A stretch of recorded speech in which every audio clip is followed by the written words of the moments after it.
Precedence റൂളുമായി ബന്ധപ്പെട്ട ചോദ്യമാണ്. ഇതിൽ നമുക്ക് നോക്കാനുള്ള കാര്യം വെച്ചാൽ 2 സ്റ്റേറ്റ്മെൻ്റ് ഉണ്ട്. അതിൽ ശരിയാണോ തെറ്റാണോ എന്ന് നമ്മൾ കണ്ടുപിടിച്ച് പറയണം. ഫസ്റ്റ് സ്റ്റേറ്റ്മെൻ്റ് എന്ന് പറഞ്ഞാൽ പ്രസിഡൻസ് റൂളാണ്. ഇത് പ്രസിഡൻസ് റൂളുമായി ബന്ധപ്പെട്ട ചോദ്യമാണ്. The president is empowered by the constitution to proclaim state emergency if he or she is satisfied that state cannot be carried out in accordance with direction from the union government.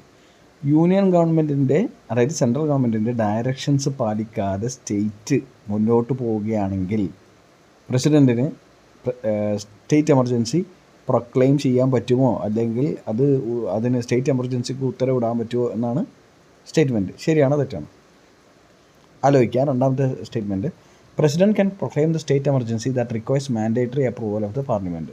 നിർബന്ധമായും പാർലമെൻറ്റിന് approval വേണം. ശരിയാണോ? ഇങ്ങനെയുള്ള ചോദ്യങ്ങളായിരിക്കും ഇനി എക്സാംസിന് വരിക.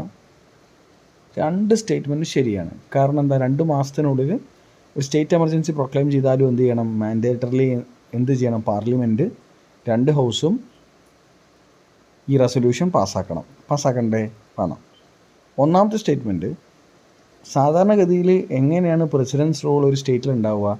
Governor പറയുകയാണ് ഈ പറഞ്ഞ state constitutional machinery ആയിട്ട് മുമ്പോട്ട് പോകാൻ പറ്റുന്നില്ല, കോൺസ്റ്റിറ്റ്യൂഷൻ്റെ പ്രൊവിഷനുമായിട്ട് ഭരണഘടനാപരമായിട്ട് കാര്യങ്ങൾ ചെയ്യാൻ പറ്റുന്നില്ല, അല്ലെങ്കിൽ അതിനെ അങ്ങനെയുള്ള മൂല്യങ്ങൾ ഉയർത്തിയിട്ടല്ല സ്റ്റേറ്റ് മുന്നോട്ട് പോകുന്നത്, അതുകൊണ്ടാണ് ഞാൻ ഇതിനു വേണ്ടി ശുപാർശ ചെയ്യുന്നത്, പ്രസിഡൻസ് റൂളിന് ശുപാർശ ചെയ്യുന്നത് എന്ന് വേണം പറയാം. രണ്ടാമത്തെ ഒരു കാര്യം എന്ന് പറയുന്നത്, സ്റ്റേറ്റിൻ്റെ സെൻട്രലിൻ്റെ കാര്യങ്ങൾ സ്റ്റേറ്റ് കേൾക്കണമെന്നും നിർബന്ധമുണ്ട്. Directions from the central government to the state ഗവൺമെൻറ്റും പാലിക്കണം എന്നുണ്ട്. അതുകൊണ്ട് തന്നെ ആദ്യത്തെ സ്റ്റേറ്റ്മെൻറ്റ് ശരിയാണ്. പ്രസിഡൻറ്റിന് എന്ത് ചെയ്യാം, ഈ പറഞ്ഞ സ്റ്റേറ്റ് എമർജൻസി ഒരു സ്റ്റേറ്റിൽ വേണമെങ്കിൽ ഇമ്പോസ് ചെയ്യാം. എന്തുകൊണ്ട്? യൂണിയൻ ഗവൺമെൻറ് ഡയറക്ഷൻ പാലിക്കാത്തതുകൊണ്ടും പ്രസിഡൻസ് റൂൾ ഉണ്ടാക്കാം. നിങ്ങൾക്ക് കാര്യം പറഞ്ഞാൽ മനസ്സിലാവുന്നുണ്ട് എന്നാണ് ഞാൻ പ്രതീക്ഷിക്കുന്നത്. Article 356 state emergency. എല്ലാവർക്കും അറിയാമല്ലോ സ്റ്റേറ്റ് എമർജൻസി അല്ലേ, എമർജൻസി. അപ്പോൾ ഇതിൽ പറഞ്ഞിരിക്കുന്ന കാര്യം എന്താണ്, പ്രസിഡൻറ്റിന് വേണമെങ്കിൽ കോൺസ്റ്റിറ്റ്യൂഷണൽ മെഷീനറി നമ്മുടെ സ്റ്റേറ്റിൽ നടക്കുന്നില്ല എന്ന് തോന്നിക്കഴിഞ്ഞാൽ, സ്റ്റേറ്റിന് അപ്ഹോൾഡ് ചെയ്യാൻ പറ്റുന്നില്ല എങ്കിൽ ഗവർണറുടെ റെക്കമെൻഡേഷൻ പ്രകാരം അവിടെ സ്റ്റേറ്റ് എമർജൻസി പ്രസിഡൻസ് റൂൾ ഉണ്ടാക്കാം എന്ന് പറയുന്നുണ്ട് ആ സ്റ്റേറ്റിൽ. അത് 356 ആണ്. 365 നിങ്ങൾ അധികം കേട്ട് കാണാൻ ചാൻസ് ഇല്ല. 365 എന്ന് പറഞ്ഞ ആർട്ടിക്കിളിൽ എന്ത് പറയുന്നുണ്ട്,